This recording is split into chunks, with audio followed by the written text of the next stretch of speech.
Bismillahirrahmanirrahim. Assalamualaikum warahmatullahi wabarakatuh.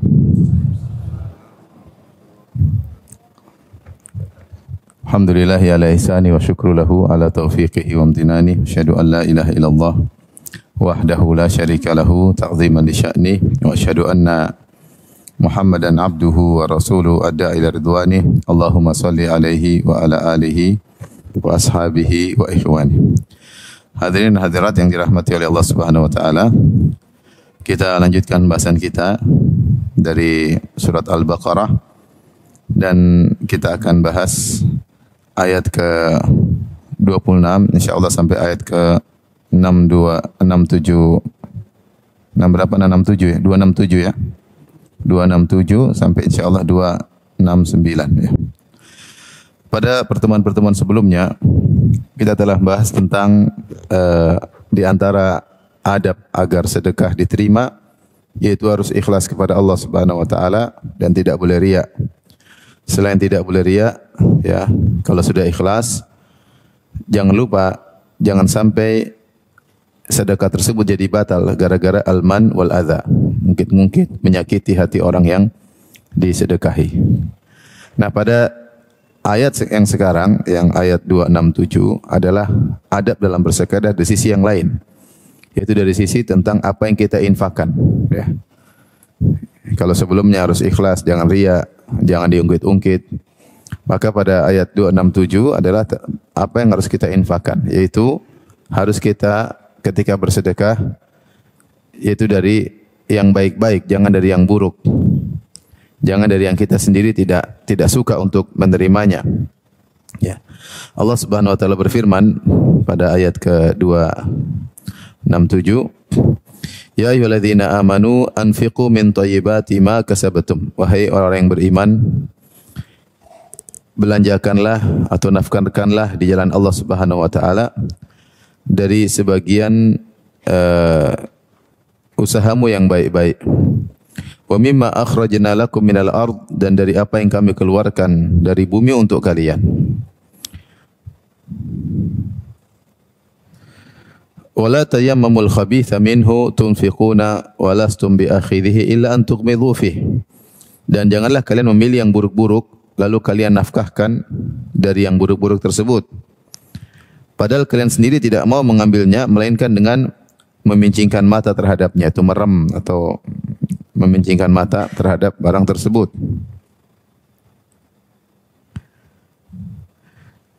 Wa'lamu annallaha ghaniyyun hamid. Ketahuilah bahwasanya Allah Subhanahu wa taala Maha Kaya dan Maha terpuji.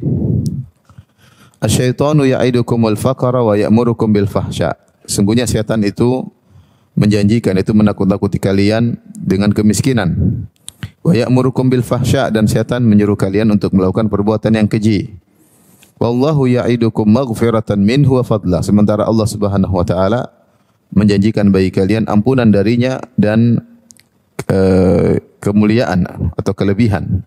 Wallahu wasi'un alim, dan Allah Subhanahu wa taala Maha luas dan Maha mengetahui. Yu'til hikmata may yasha. Allah menganugerahkan hikmah kepada siapa yang Allah kehendaki. Wa may yu'tal hikmata faqad utiya khairan katsira. Siapa yang diberikan hikmah, maka dia telah diberikan kebaikan yang banyak. Wa ma yadzakkaru illa ulul albab, dan tidak ada yang bisa mengambil pelajaran kecuali orang-orang yang berakal. Ini 3 ayat insyaallah kita akan bahas pada kesempatan kali ini. Kita mulai dari ayat yang pertama, itu ayat 267.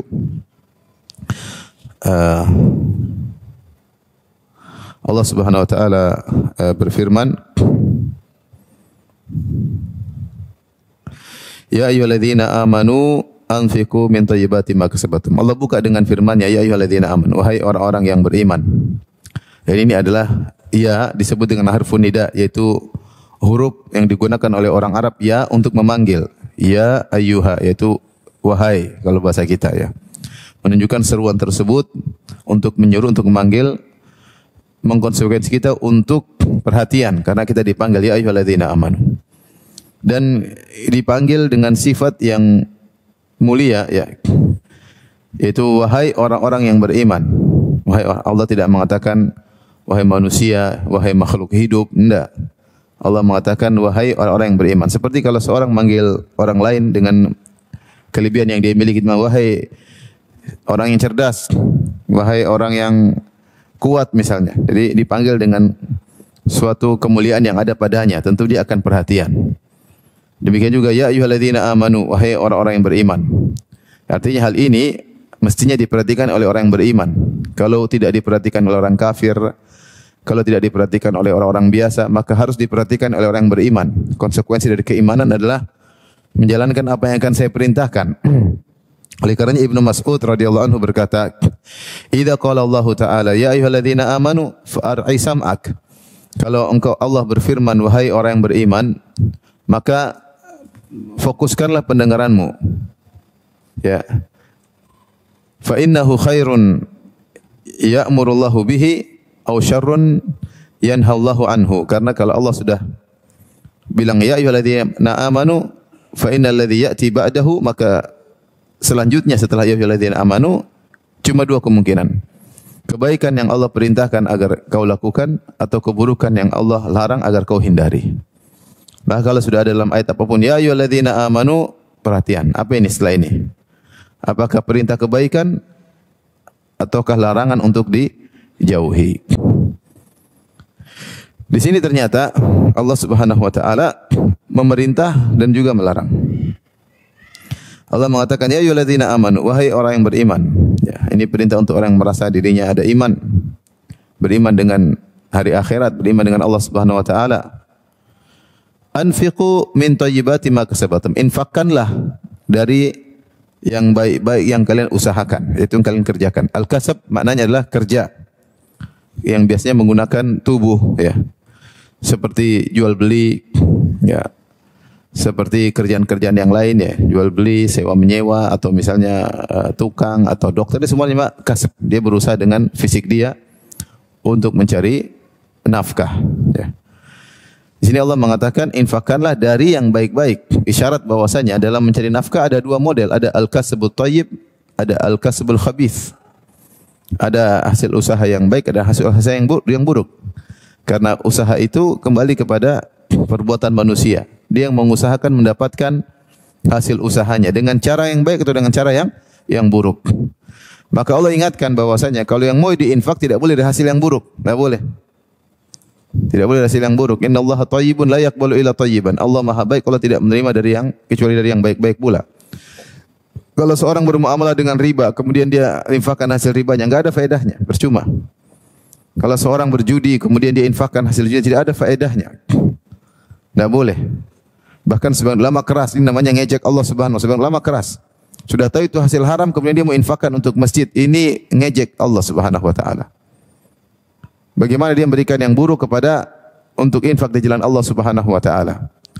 Beda lain halnya jika seorang mendapatkan harta yang haram kemudian dia bukan berinfak tapi dia ingin mensucikan dirinya dari berlepas diri harta haram. Ini lain cerita. Maka dia salurkan kepada hal-hal yang dianjurkan. Seperti dia punya uang riba, dia tidak ingin riba tapi dapat hasil riba. Maka dia salurkan misalnya buat jalan, buat masjid, buat pondok. Bukan niat sedekah, tidak ada niat sedekah. Niat sedekah enggak boleh karena ini sedekah dengan harta yang buruk, enggak boleh. Misalnya dia dulu pernah melakukan keharaman, misalnya dia dulu pezina, kemudian dapat uang dari hasil zina. Ya sudah, ini hasil mau diapain? Mau dibuang ke sungai, mau dibuang ke laut? Tentunya tidak. Harusnya dikembalikan ke Baitul Mal untuk dimanfaatkan oleh kaum muslimin dari hasil uang tersebut. Ini uang sebenarnya namanya uang haram. Uang riba, uang zina, uang judi. Ini namanya uang haram yang dihasilkan dengan keridhaan dua belah pihak. Ada uang haram bukan dengan hasil keridhaan dua belah pihak. Contoh mencuri, merampok, menipu, itu uang haram yang berbeda. Kalau uang haram jenis kedua yang dihasilkan tanpa keridhaan seperti menipu, kemudian merampok, mencuri, korupsi, ini semua tidak ada yang ridho. Siapa yang rakyat tidak ridho kalau dikorupsi? Maka uang seperti ini harus dikembalikan kepada pemiliknya. Harus dikembalikan kepada pemiliknya. Siapa yang pernah dia curi harus dikembalikan. Siapa yang pernah dia rampok harus dikembalikan. Siapa yang pernah dia bohongin harus dikembalikan. Tapi ada uang haram model kedua, yang itu adalah hasil haram tapi dengan keridhaan seperti judi. Judi sudah sama-sama tahu. Yang kalah judi juga ridho. Ya artinya ya sudahlah, sama-sama setuju. Zina pun demikian, orang bayar uang untuk dizinai dia ridho, untuk berzina dikasih uang sama sang pelacur. Ya. Riba juga demikian, dia berikan kepada rentenir dia tahu dan dia memang ridho, artinya secara ini dia setuju. Maka untuk jenis pertama yang di situ ada uang haram dihasilkan dengan dua belah pihak, maka diletakkan ke baitul mal. Diletakkan ke baitul mal. Kalau yang pertama tadi atau model kedua tadi dikembalikan kepada pemiliknya karena diambil tanpa keridhaan pemiliknya, mencuri, merampok, menipu, ya, menjamret, korupsi dan yang lainnya. Tapi kalau yang dihasilkan uang haram dengan cara itu seperti orang nyanyi dangdut dikasih duit, paham? Konser musik dikasih duit, sama. Buka aurat dikasih duit, zina dikasih duit, riba dapat duit, judi menang judi. Maka uang seperti ini tidak harus dikembalikan kepada yang kasih, tidak harus. Tapi diletakkan ke baitul mal untuk dimanfaatkan sesuai dengan kebutuhan masyarakat. Jika ada lembaga yang bisa menyalurkan, serahkan. Jika tidak, maka dia lepaskan dirinya dari uang kotor tersebut. Dia salurkan. Nah, ketika dia menyalurkan, dia bukan bersedekah. Tapi dia sedang membersihkan dirinya dari uang apa? Haram. Seperti ada najis di tubuhnya harus dia bersihkan. Dia tidak boleh niat sedekah. Kalau dia niat sedekah, sebelum lama kencang, ini berarti ngejek Allah Subhanahu wa taala. Tidak boleh. Karena yang Allah suruh perintah untuk bersedekah hanyalah yang baik. Faham?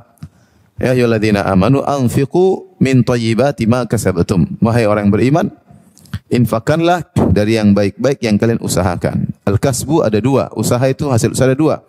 Al-kasbul halal, hasil yang halal, dan al-kasbul khabith, hasil yang buruk. Kalau qadarullah seorang melakukan dua perbuatan, kadang dia haram, kadang dia halal, maka yang dia infakkan harus dari yang halal. Harus dari yang halal. Sedekah dari harta yang haram tidak akan diterima. Ya, bahkan bisa jadi dosa karena Allah sudah bilang sedekah dari yang halal, maka kamu sedekah dari yang haram, tidak boleh. Demikian juga kalau seorang haji dengan harta yang haram, demikian haji tidak diterima. Hajinya tidak diterima. Ya, karena dia berhaji dengan harta yang haram. Dalam riwayat disebutkan ketika seorang berhaji dengan harta yang haram, dia mengatakan labbaik Allahumma labbaik. Maka ada yang membantah mengatakan la labbaika laka, tidak ada labbaik buatmu, wala sa'daik, tidak ada buatmu. Makanya sebagian fuqaha mengatakan jika seorang berhaji dengan harta yang haram, naik ontanya, kemudian pergi ke Mina pada tanggal 8 Dzulhijjah, kemudian dengan ontanya dia pergi ke Arafah tanggal 9 Dzulhijjah, kemudian setelah itu dia pergi ke Jamarat, atau dia pergi ke Mina lagi lempar jamarat, kemudian dia dengan ontanya mabit di Mina tanggal 11, malam 12, malam 13. Kemudian dia pergi dengan ontanya, dia tawaf dan sa'i, maka yang haji ontanya bukan dia. Kenapa? Karena dia berhaji dengan harta yang haram. Ini istilahnya ya. Oleh karenanya haram bersedekah dengan harta yang haram. Haram bersedekah dengan harta yang haram. Kalau ada harta haram, kembalikan kepada pemiliknya atau berlepas diri dengan menyalurkan agar tubuh kita tidak membawa harta najis. Faham? Kalau sedekah harus harta yang halal. Ya. Kalau tidak, maka hukumnya haram. Karena Allah perintahkan anfiqu min thayyibati ma kasabtum. Infakkanlah dari yang baik-baik yang kalian lakukan. Seorang berusaha mencari harta yang halal. Hidup ini cuma sekali. Ya. Dia tahu dia akan dihisab oleh Allah dengan dua pertanyaan. Min aina iktasabu fima anfaqa, dari mana dapat hartanya dan kemana dia salurkan, dia belanjakan. Dari harta yang haram maka musibah ya. Wa mimma akhrajna lakum minal ard, dan infakkanlah dari apa yang kami keluarkan untuk kalian dari bumi. Maksudnya hasil bumi. Di sini para ulama menyebutkan seperti zakat tumbuhan dan tanaman ya dengan aturannya. Kemudian al-ma'adin, barang-barang tambang dengan aturannya. Kemudian juga misalnya ar-rikaz, yaitu harta yang ditemukan dari harta jahiliyah ya dengan aturannya ya. Ini semua mimma akhrajna lakum minal ard. Makanya di sini Allah tidak mengatakan min thayyibati ma akhrajna lakum, dari kebaikan yang kami keluarkan. Enggak, karena ini di luar usaha manusia. Tinggal apa yang Allah keluarkan dari bumi ya. Beda kalau al-kasab. Kalau al-kasab manusia yang usaha, nyari dengan bekerja, dagang, jadi dokter misalnya, jadi tukang, jadi kontraktor, jadi bisa dengan cara halal, bisa dengan cara haram. Tapi kalau tumbuhan ya Allah yang keluarkan, ya. Allah yang keluarkan, maka tidak dicantumkan situ min thayyibati ma akhrajna lakum minal ard. Tapi Allah mengatakan wa mimma akhrajna lakum minal ard, dan juga belanjakanlah dari apa-apa yang kami keluarkan dari bumi. Seperti tumbuh-tumbuhan dengan aturannya, ya. Tentunya tidak semua tumbuhan ada zakatnya, ya. Ada tumbuhan tertentu aturannya. Al-ma'adin, demikian juga barang-barang tambang. Ar-rikas, yaitu barang temuan, ya. Sebenarnya membedakan barang temuan yang maksudnya barang temuan dari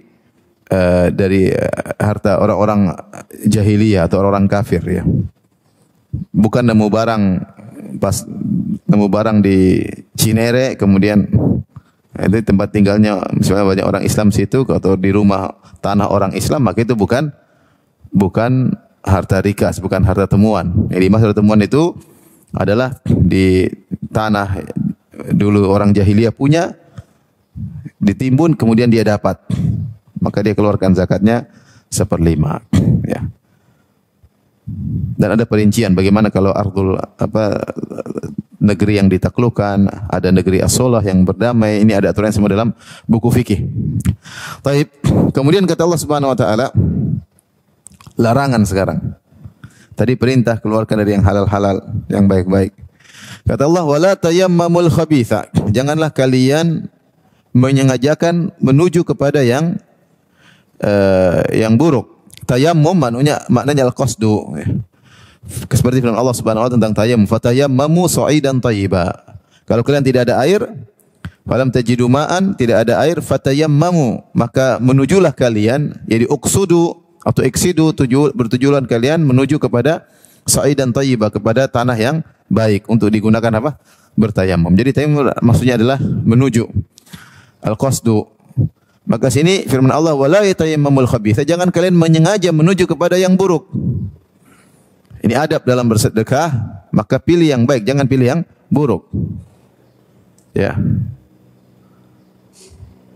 Subhanallah. Dua adab. Yang pertama dari hasil yang baik, hasil yang halal. Yang kedua hasil yang halal pun pilih yang baik. Paham? Ini dua adab. Adab pertama adalah dari hasil yang halal. Adab yang kedua, dari hasil yang halal pun pilih yang baik. Karena tidak semua barang halal ada yang baik, ada yang buruk. Wala tayammamul khabitha, jangan kalian menyengajai untuk memilih yang buruk. Minhu tunfiqun, lantas kalian menginfakkan dari yang buruk tersebut. Walastum bi akhidhihi illa an tughmidu fi. Sementara kalian walastum bi akhidhi, kalian sendiri tidak mau ambil kecuali kalian dengan menutup air mata, itu meremin mata atau menunjukkan tidak suka atau malu-malu ngambil. Artinya seakan-akan Allah berkata, ada beberapa pendapat di kalangan para ahli tafsir mengatakan seandainya itu hakmu, taruhlah sederhana, kau pinjamkan uang sama orang, uang kau pinjamkan uang baik, ternyata dikembalikan uang rusak-rusak itu. Kalau itu kasih sama kamu enggak suka, padahal nilainya sama. Cuma lembarannya jelek kan kita juga enggak suka. Mungkin simpannya susah apa segala. Ya. Misalnya ya. Atau kau beli barang, beras 10 kilo, ternyata dikasih dari yang buruk. Kau enggak suka ambil kan? Kau enggak ridho, kau enggak suka. Karena itu buruk, kau tidak suka. Dan demikian pula kalau kau infak, jangan kau berikan yang seandainya kalau kau dikasih, kau tidak suka. Seperti seorang kasih hadiah sama kamu. Kalau tadi hak atau hak kita. Demikian juga kalau orang kasih kepada kamu hadiah. Kalau hadiahnya jelek, kamu kan mau nolak gimana, ngambil dengan malu-malu, enggak enak, menyakiti hati orang tersebut. Ngambil tapi seakan-akan tidak mau terima, sambil merem ngambil. Nah, itu kau tidak suka kalau dikasih seperti itu. Seandainya kau yang dikasih kau tidak suka, maka jangan lakukan itu kepada orang lain. Wala tayammamul khabitha minhu tunfiqun walastum bi akhidhihi illa an tughmidhu fi. Jangan sengaja cari yang buruk terus kau infakkan dari yang buruk. Sementara kau sendiri kalau dikasih atau mengambil seperti itu kau tidak suka. Ya. Khilaf di kalangan para ulama. Apakah ini hukum berlaku hanya pada sedekah yang wajib seperti zakat? yang wajib-wajib zakat atau terkait dengan yang wajib dan sunnah. Sebagian ulama berpendapat, ini disebutkan dalam buku tafsir, sebagian ulama berpendapat yang dimaksud di ayat ini hanyalah yang wajib-wajib. Artinya kalau kamu bayar zakat maka dengan harta yang baik, jangan harta yang buruk. Ya. Jangan dengan harta yang buruk. Artinya kalau zakat kambing, ya cari kambing yang bagus, jangan kambing yang buruk. Bukan kambing yang terbaik, tapi juga bukan kambing yang apa? Buruk. Misalnya zakat sapi, bayar dengan sapi yang baik, bukan sapi yang buruk, seperti itu. Nah, atau zakat tanaman misalnya, kasih tanaman yang baik, bukan tanaman yang buruk. Ini pendapat. Kenapa? Para ulama yang berpendapat dengan pendapat pertama, mereka mengatakan karena sedekah tidak harus yang baik. Orang nggak sedekah yang kurang bagus juga tidak apa-apa, diterima. Ini pendapat. Kata mereka, saya punya misalnya di rumah lagi banyak daging, nasi Arab. Kemudian saya mau hanya sedekah dengan tempe goreng misalnya. Boleh atau tidak? Memang boleh, tidak harus kau kasih kambing. Tempe aja tidak apa-apa. Orang juga terima senang-senang aja. Saya punya barang-barang baru, terus saya sedekah kepada tetangga barang bekas hampir rusak. Tetangga senang atau tidak? Senang, tidak apa-apa. Daripada tidak ada sama sekali. Ini sehingga yang pendapat pertama mengatakan bahwasanya yang dimaksud wajib bersedekah dengan yang baik adalah yang wajib-wajib saja. Seperti sedekah, zakat, buat anak istri, nafkah wajib pada orang tua, itu yang wajib-wajib saja. Adapun kalau yang sunnah, maka tidak harus yang baik. Pendapat yang kedua, dan ini kebanyakan ahli tafsir mengatakan, ini mencakup yang wajib maupun yang sunnah. Semua sedekah yang baik. Bukan yang terbaik, tapi yang baik. Kalau yang terbaik tentu tingkatan lebih tinggi lagi. Tapi tahapan yang paling dasar adalah sedekah yang baik. Artinya kalau kau sedekah yang buruk, yang kau sendiri tidak mau ambil, hukumnya haram. Ini bedanya pendapat pertama, pendapat kedua. Kalau pendapat kedua lebih ketat, bahwasanya bersedekah dengan yang baik, dengan barang yang baik, hukumnya wajib terkait sedekah wajib maupun sedekah sunnah, nafkah wajib maupun nafkah sunnah. Artinya kalau kita kasih tetangga, jangan kasih kue yang sudah mau habis atau sudah mau expired. Yang kita makan itu kita yang kasih. Si makanan yang kita makan itu yang kasih. Kalau kasih uang, ya uang yang kita punya, uang kita kasih. Ya. Bukan kita sedekah sama kakak yang miskin, adik yang miskin misalnya, ya kita kasih yang kita sukai. Ya. Kita kasih yang kita sukai, ya. Bukan barang-barang merusak baru kita. Kalau kita pun dikasih, kita enggak mau. Wallahu a'lam bishawab, saya lebih cenderung kepada pendapat yang kedua. Bahwasanya ayat ini mencakup sedekah wajib maupun sedekah apa? Sunnah. Artinya kalau kita ingin memberi sesuatu, kita lihat seandainya saya yang dikasih ini relatif termasuk masing-masing ya. Saya dikasih barang ini, seandainya saya yang dikasih, saya terima atau tidak? Kalau saya rasa layak, saya terima, kasih. Kalau saya rasa saya tidak layak terima barang seperti ini, jangan kasih. Mungkin orang itu senang, tapi enggak. Kita bilang enggak. Ya. Kita kasih yang tidak baik, kasih juga yang baik. Mungkin daripada dibuang misalnya. Tapi kita kasih juga yang baik. Ya. Karena tujuan kita yang buruk itu bukan untuk yang buruk, tapi itu daripada dibuang mungkin dimanfaatkan, tapi utama kita kasih yang baik, yang layak untuk kita terima. Ini hukumnya wajib. Siapa yang tidak melakukannya maka dia berdosa. Pendapat kedua agak ketat. Dan ini wallahu a'lam bishawab yang lebih rajih berdasarkan riwayat. Disebut oleh Ibnu Katsir rahimahullah dalam tafsirnya, dahulu ashabu suffah. Jadi suffah adalah mulhaq, yaitu tambahan di bagian belakang Masjid Nabawi. Ada yang mengatakan hanya dipasang atap, jadi masjid Nabawi, atapnya ada, dindingnya ada, tambahan di belakang, di bagian belakang Masjid Nabawi dikasih atas, tapi bawahnya tidak tertutup dengan rapi. Nah, orang-orang yang tidak punya tempat tinggal, yang tidak ada yang mengayomi mereka, yang dari kalangan orang-orang yang berhijrah, baik dari Mekah atau dari tempat yang lain, dari Yaman datang ingin belajar agama di Madinah, mereka tidak punya tempat tinggal, maka mereka ditempatkan oleh Nabi di Suffah. Suffah itu tambahan di belakang masjid, bukan dalam masjid, bukan. Di bagian belakang masjid ada tambahan, dibuat areal tinggal di situ. Sehingga mereka hidupnya susah karena mereka dari tempat jauh, tidak punya penghasilan. Mereka tidak ingin tinggal di situ, tapi terpaksa tinggal di situ. Disebut ashabus suffah, itu orang-orang yang tinggal di wilayah suffah. Tinggallah mereka di situ. Maka Rasulullah SAW menyuruh para sahabat untuk bersedekah, memberi makanan kepada mereka dengan menggantungkan kin. Kin itu tangkiat apa satu korma, apa namanya? Korma terus apa namanya? Tandan, satu tandan. Itu bahasa Indonesia atau bahasa apa itu? Bahasa Indonesia. Jadi untuk mengambil tandan korma dari hasil mereka, kemudian diletakkan di tali di masjid untuk diambil oleh ashabus suffah. Mereka ambil. Ada di antara sahabat yang meletakkan tandan tapi korma yang sudah buruk, yang kurang bagus untuk dimakan. Bisa dimakan tapi kurang bagus. Bisa dimakan tapi kurang apa? Kurang bagus. Bukannya enggak bisa dimakan, bisa tapi kurang bagus. Maka turunlah ayat ini, wala tayammamul khabitha. Jangan sengaja kalian ambil yang buruk, yang kalian pun wala tunfiqun minhu tunfiquna walastum biakhidhihi illa an tughmidu fi. Sementara kalian kalau mengambil sendiri kalian pun meremin mata, enggak nyaman untuk mengambilnya. Maka dan kita tahu para sahabat ketika memberikan korma tersebut ini sedekah sunnah. Sedekah apa? Sunnah. Maka dari sini adab dalam bersedekah adalah kita memberikan yang layak, jangan yang buruk. Jangan yang buruk. Jadi dalam ayat ini dua adab yang kita ambil. Pertama, dari hasil yang halal. Yang kedua, dari barang yang halal yang kita sedekahkan terus yang baik-baik, bukan yang buruk. Ingat, bukan yang terbaik. Kalau bisa yang terbaik itu oke.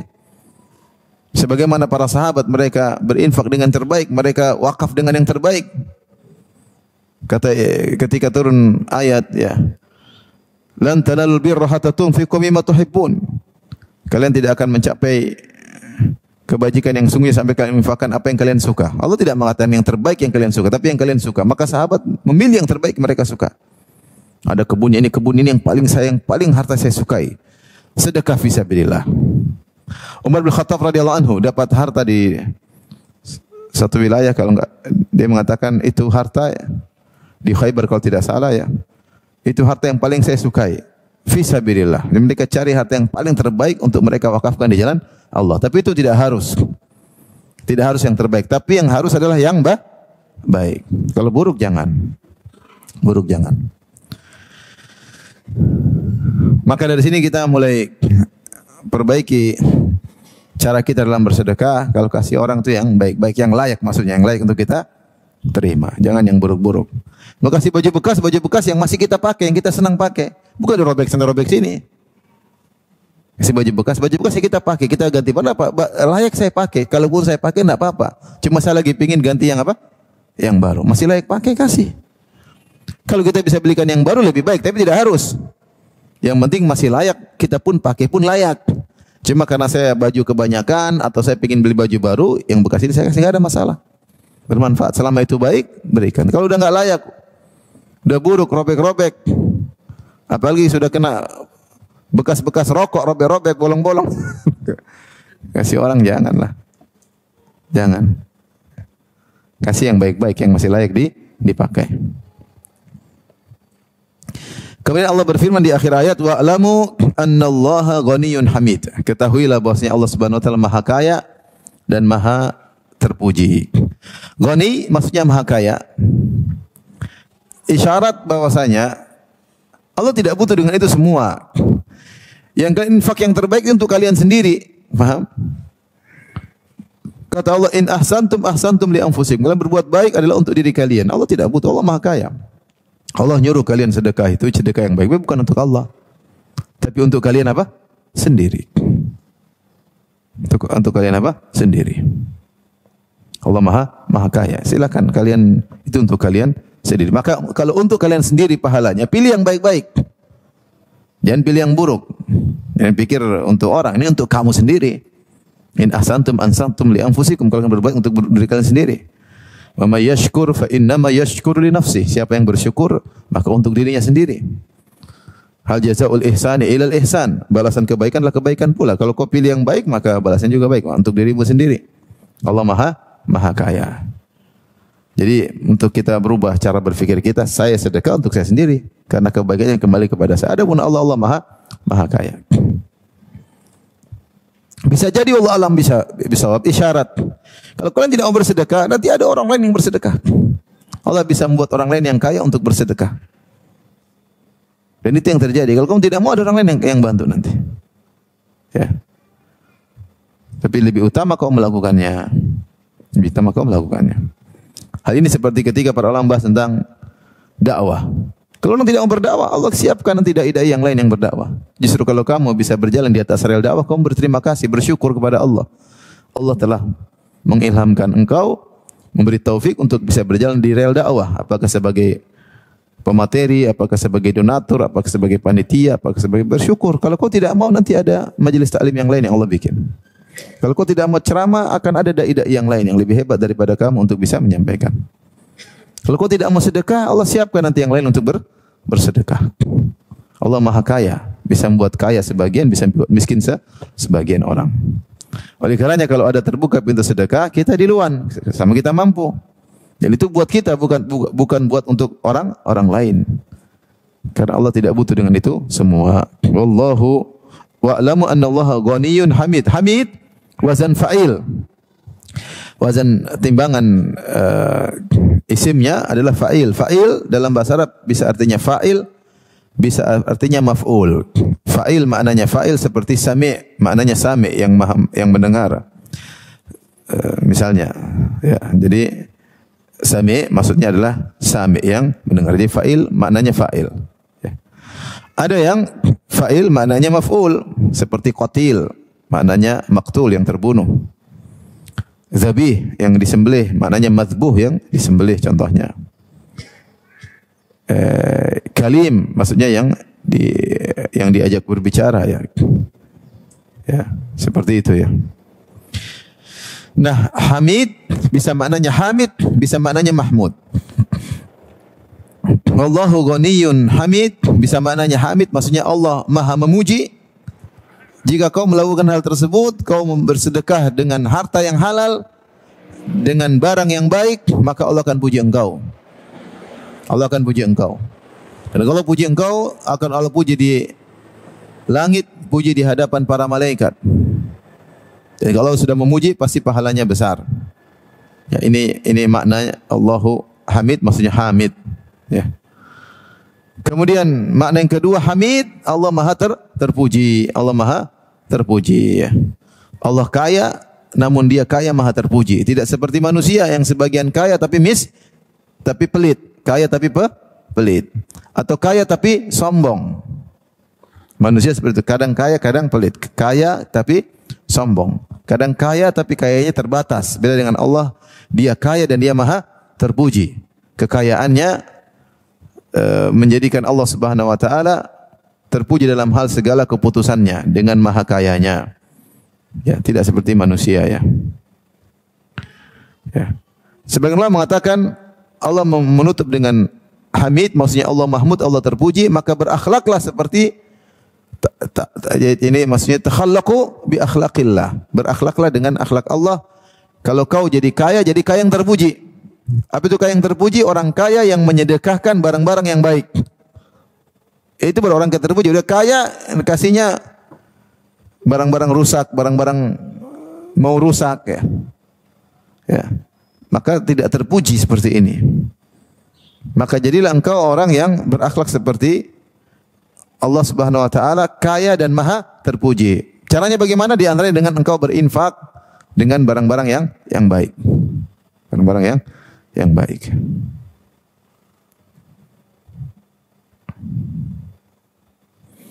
Baik, kita lanjutkan ayat berikutnya.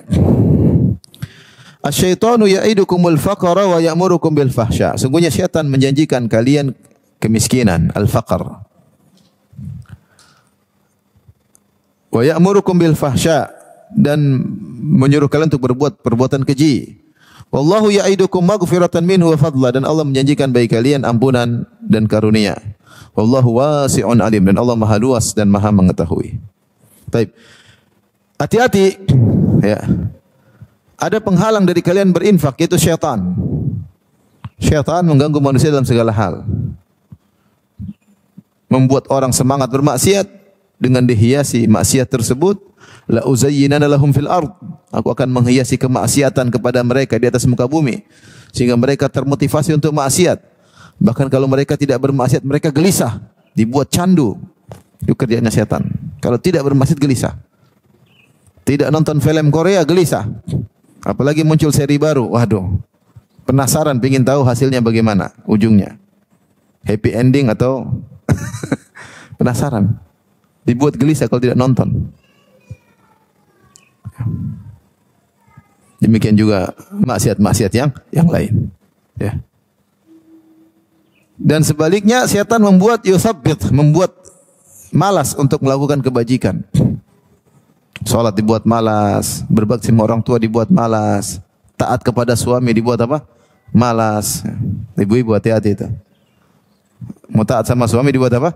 Malas. Setan maunya bentak suami, ngangkat suara. Ya. Jangan ikuti setan. Setan ingin ibu-ibu menjadi temannya di mana?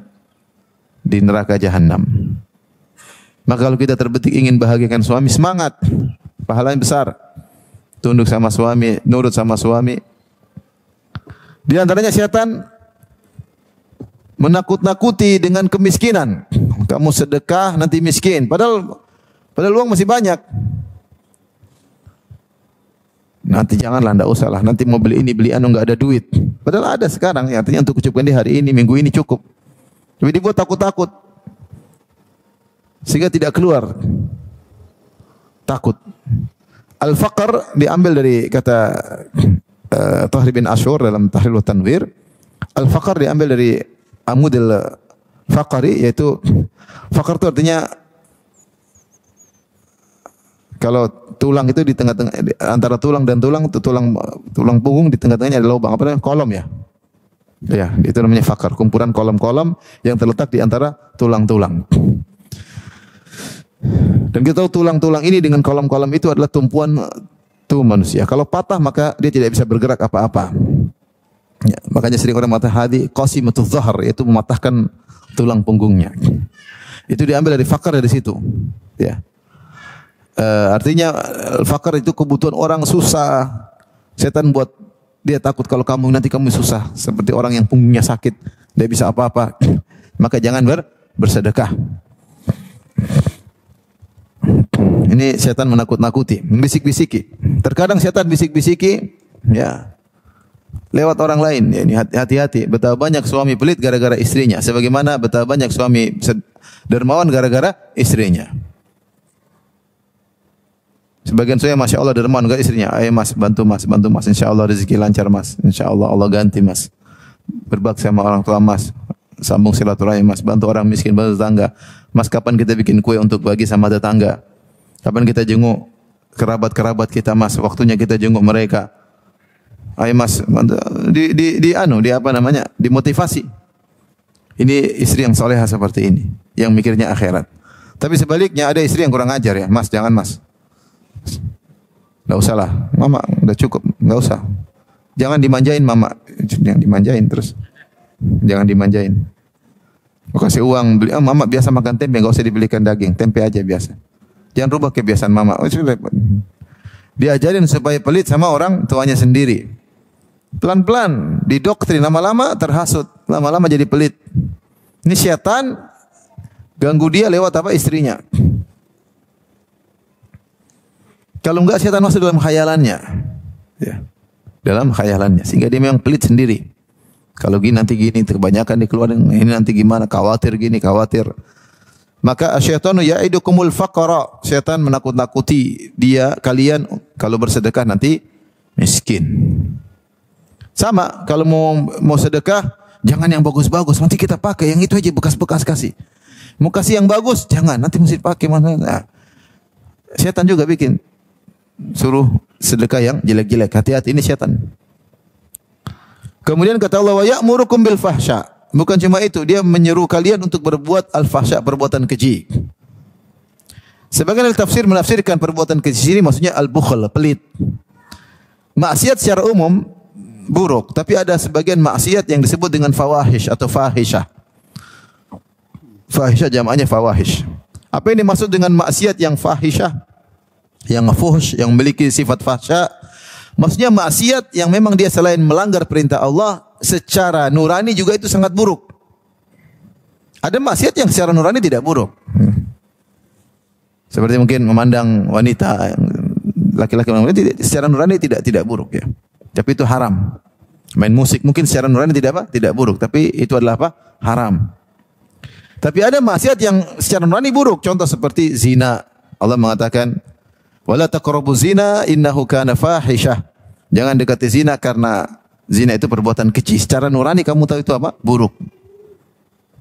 Kemudian juga misalnya liwat, homoseksual.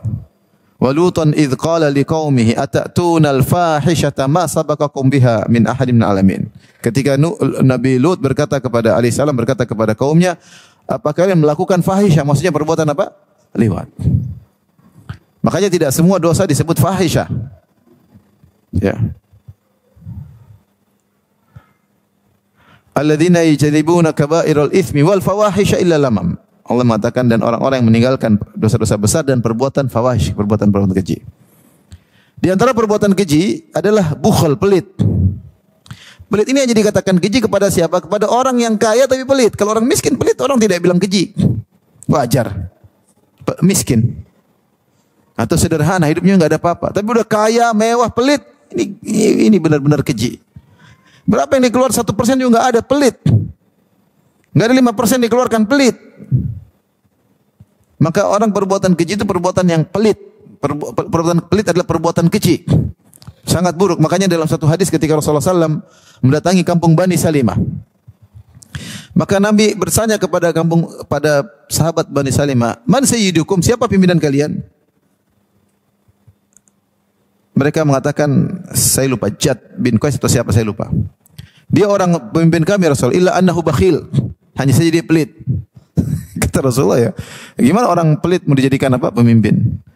Artinya pelit ini perbuatan keji. Bagi orang kaya pelit perbuatan keji. Makanya kalau ada ibu lihat ada orang kaya pelit, keji kamu. Keji kamu. Ngomong kaya kasih baju robek-robek, keji kamu, pelit. Kecuali kamu juga bajunya robek, enggak apa-apa. Ini kaya raya, mobil miliar-miliar, kemudian ya Allah, keji. Enggak layak sekali, enggak pantas orang kaya kemudian bantu dengan yang buruk atau pelit, enggak pantas. Makanya pelit itu perbuatan sangat buruk, maka disifati dengan keji. Perbuatan keji. Ini pendapat Allah alam pendapat lebih kuat. Wa ya'murukum bil fahsya, yaitu karena al-fahsya sini maksudnya pelit. Allah menakut-nakuti kalian, syaitan menakut-nakuti kalian untuk bersedekah dengan nanti kaum miskin. Wa ya'murukum bil fahsya, dan menyuruh kalian untuk melakukan perbuatan keji, maksudnya pelit. Sebagian ulama berpendapat fahsya sini maksudnya perbuatan maksiat-maksiat yang lainnya. Selain disuruh takut miskin dibuat yang lain. Tapi yang benar wallahu alam bisawab fahsya di sini maksudnya pelit. Sementara wallahu ya'idukum maghfiratan minhu wa fadla. Sementara Allah Subhanahu wa taala menjanjikan bagi kalian ampunan. Minhu wa fadla, dan fadl itu kelebihan kalau bahasa Arab, fadl. Kelebihan. Kita bahaskan karunia. Ya, seperti fadlu ma'il mar'ah, yaitu maksudnya kalau seorang wanita mandi ada sisanya, ya sisa kelebihan dalam bahasa Arab. Fadl. Jadi sebaliknya kalau kalian bersedekah dengan yang baik, Allah janjikan bagi kalian maghfiratan minhu. Perhatikan Allah tidak mengatakan wallahu ya'idukum maghfiratahu. Tapi Allah mengatakan maghfiratan minhu. Bedanya di mana? Kalau maghfiratahu yaitu Allah menjanjikan bagi kalian ampunannya. Tapi dalam ayat ini bukan ampunannya, tapi Allah janjikan bagi kalian ampunan darinya. Di sini maghfiratan dilepas dari hu. Maghfiratan minhu. Kata para ulama, karena maghfirah yang dijanjikan adalah maghfirah yang agung. Dan dalam kaidah bahasa Arab terkadang tangkir li ta'zim, bahwasanya tanwin itu untuk menunjukkan keagungan.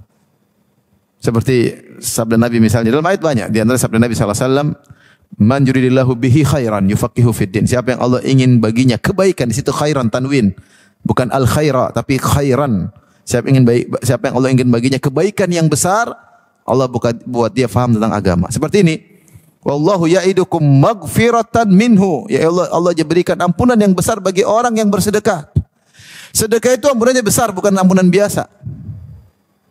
Makanya ketika Rasulullah memberi solusi bagi wanita-wanita yang terancam masuk neraka, Rasulullah SAW suruh bersedekah.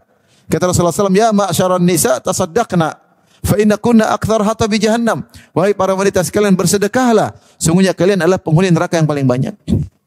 Jadi sedekah solusi paling utama agar selamat dari neraka jahanam. Kenapa? Karena di balik sedekah ampunannya besar, bukan ampunan biasa. Ini diisyaratkan oleh Syekh Utsaimin rahimahullah taala dalam tafsirnya.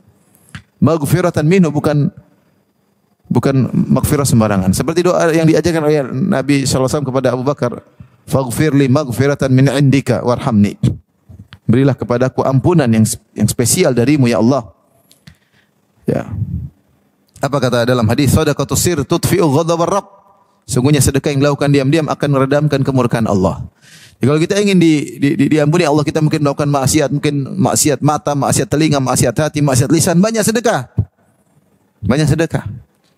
Allah akan berikan ampunan yang besar, bukan ampunan sembarangan. Wallahu ya'idukum maghfiratan minhu wa fadlan. Fadlan maksudnya kelebihan. Allah kasih harta yang berlebihan.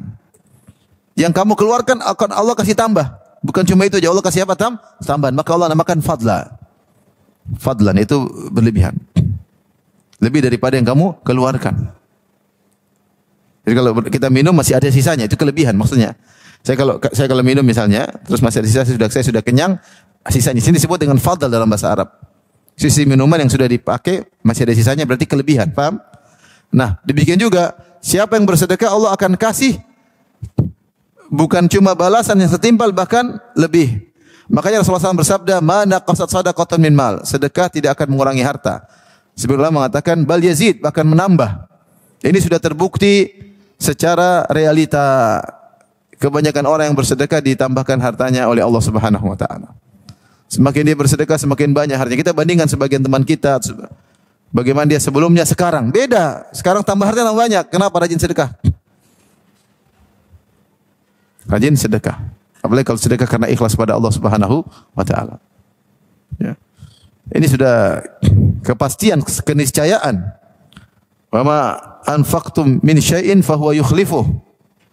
Wa huwa khairur raziqin. Apapun yang kalian infakkan maka Allah akan ganti, dan dia sebaik-baik pemberi rezeki. Pasti Allah ganti. Makanya Allah menamakan sedekah yang kita keluarkan qard, pinjaman. In tuqridullaha qardan hasanan. Siapa yang beri pinjaman kepada Allah, Allah namakan pinjaman supaya kamu tahu Allah pasti kembalikan. Dan Allah kembalikan dengan riba. Allah tambahin, riba halal, Allah tambahin. Terus kalau gitu kenapa kita pelit? Allah tutup ayatnya, wallahu wasi', Allah maha luas rezekinya. Kalau kita manusia sekaya apapun, aset terbatas. Allah tidak ada terbatasnya, tinggal kun fayakun jadi. Kau miskin jadi kaya mudah, apa susahnya? Tidak ngambil harta orang, tidak, kamu kaya sendiri. Kun fayakun. Dan bagaimana Allah meluaskan rezeki seorang? Dengan berbagai cara.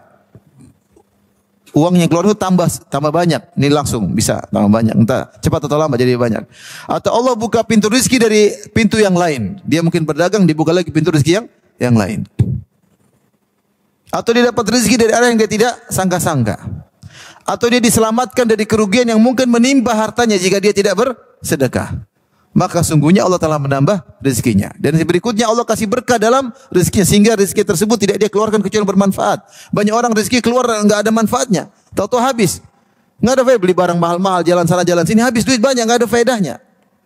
Terbuanglah rezekinya pada arah yang membuat mubazir.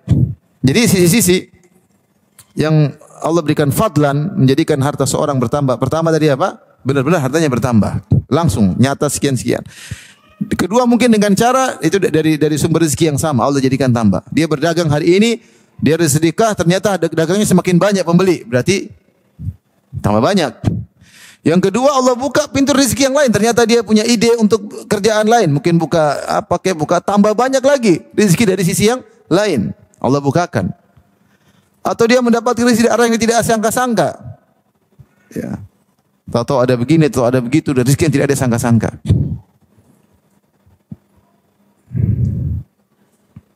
Sebagian kawan-kawan di masa pandemi, semua orang pada tiarap, ternyata dia malah tambah rezeki. Sebagian kawan seperti itu. Tidak diduga ternyata malah tambah rezeki. Saya kenal orang, Subhanallah, dia cerita sama saya langsung, Ustaz, ini semua keuntungan saya dapatkan ketika musim pandemi. Sekarang lagi bangun pondok, sekitar dia siapkan 120 miliar. Dia bilang ini semua dari apa? Musim apa? Pandemi. Dia rajin bersedekah. Artinya ada rezeki datang dari orang tidak sangka-sangka. Orang menyangka akan jatuh, dia malah apa? Naik. Ada yang seperti itu. Yang keempat di antara tadi yang pertama apa? Rezeki dari pekerjaan yang sama. Yang kedua Allah bukakan pekerjaan yang lain. Yang ketiga rezeki dari orang tidak disangka-sangka. Yang keempat Allah hindarkan rezeki dia dari musibah yang bisa mengambil apa? Hartanya. Ternyata dijaga oleh Allah. Ini juga sebenarnya pertambahan rezeki. Semua orang lagi kena musibah, dia tidak dijaga oleh Allah Subhanahu wa taala. Yang kelima, Allah jadikan berkah dalam rezekinya. Sehingga apa yang dia keluarkan bermanfaat. Ini juga tambahan rezeki sebenarnya. Buktinya banyak orang rezekinya banyak tapi tidak ada nilainya, habis entah kemana. Betapa banyak saya ketemu orang, Ustaz dulu saya gaji banyak sekali, tidak ada sisanya entah kemana. Tidak ada bekasnya, ada dampaknya, tidak ada. Rumah juga enggak punya, habis kemana aja. Buat foya-foya, buat ini, buat dan tidak berkah. Itu menunjukkan rezekinya habis. Maka dengan 5 sisi ini Allah bisa menambah rezeki apa seseorang dengan bersedekah. Wallahu wasi', Allah Maha luas. Alim, Allah Maha mengetahui siapa yang sedekahnya banyak, siapa yang sedekahnya sedikit, siapa yang ikhlas, siapa yang tulus, siapa yang riya. Allah Maha mengetahui siapa yang pilih barang-barang bagus untuk disedekahkan, siapa yang pilih barang-barang jelek. Allah tahu semuanya. Wallahu wasi'un alim. Cerita Allah berfirman, yu'til hikmata may yasha. Allah berikan hikmah kepada siapa yang Allah kehendaki. Hikmah ada khilaf di kalangan para ulama, ada yang mengatakan kecerdasan. Ada yang mengatakan hikmah itu meletakkan sesuatu pada tempatnya. Ya. Ada yang mengatakan yaitu ilmu dan amal saleh itu hikmah. Itu suatu kebaikan intinya. Wa may yu'tal hikmah, siapa yang diberikan hikmah? Di sini hikmah diulangi 2 kali. Allah mengatakan wa may yu'tal hikmah. Jadi yu'til hikmata, Allah berikan hikmah kepada siapa yang Allah kehendaki. Wa may yu'tal hikmah, siapa yang diberikan hikmah. Allah tidak mengatakan wa may yu'taha. Allah tidak menggunakan dhamir tapi Allah mengulangi kalimat zahirnya. Wa may yu'tal hikmata, siapa yang diberikan hikmah, diulang lagi untuk menunjukkan agungnya hikmah tersebut. Faqad utiya khairan katsira, sungguh dia telah diberikan kebaikan yang sangat banyak. Wa ma yadhakkaru illa ulul albab, dan tidak ada yang mengambil pelajaran kecuali orang yang cerdas. Artinya orang yang mengerti akan hal ini, bahwasanya sedekah bisa menambah rizki, sedekah memberikan ampunan, kemudian dia bersedekah, itulah orang yang diberi hikmah. Dia cerdas, otaknya cerdas. Siapa yang sudah dijelasin masih pelit-pelit juga, dia bahlul. Maka siapa yang diberi hikmah, maka dia telah diberikan kebaikan yang banyak. Tapi demikian saja. Subhanakallah bihamdik asyhadu an la ilaha illa anta astaghfiruka wa atubu ilaik. Assalamualaikum warahmatullahi wabarakatuh.